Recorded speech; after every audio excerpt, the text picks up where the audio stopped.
नमस्कार। नेपाल सरकार मन्त्री परिषदबाट 2083 जेठ 5 गते स्वास्थ्य तथा खाद्य स्वच्छता मन्त्रालय अन्तर्गतको सङ्गठन तथा सर्वेक्षण व्यवस्थापन कार्य सम्पन्न भई सङ्घीय पुल अन्तर्गत 977 चिकित्सक स्वास्थ्य कर्मीहरूको नयाँ दरबन्दी स्वीकृत भएको छ।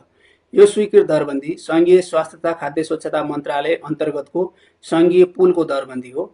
प्राप्त भएका यी स्वीकृत दरबन्दीहरूमा अब छिट्टै प्रक्रिया पुर्याएर लोकसेवा आयोगबाट नियमअनुसार पदपूर्ति गरिनेछ। मौजुदा 831 पुल दरबन्दीमा 977 नयाँ दरबन्दी थप गरी कुल पुल दरबन्दी 1808 कायम भएको हो।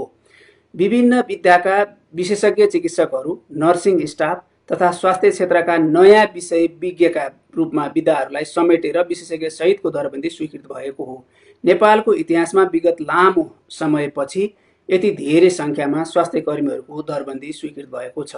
यी स्वीकृत दरबन्दीमा जनशक्तिहरूलाई अस्पतालहरूमा विशेषज्ञ सेवा प्रदान गर्नका लागि लोकसेवाको प्रक्रिया पूरा गरेर लिएर अस्पताल सेवा प्रवाहमा व्यवस्थापन गरिनेछ। सङ्घीय अस्पतालमा सेवा प्रवाहमा चाहिने विशेषज्ञ बाहेकका स्वास्थ्य कर्मीहरूको दरबन्दी हालका लागि थप गरिएको छैन।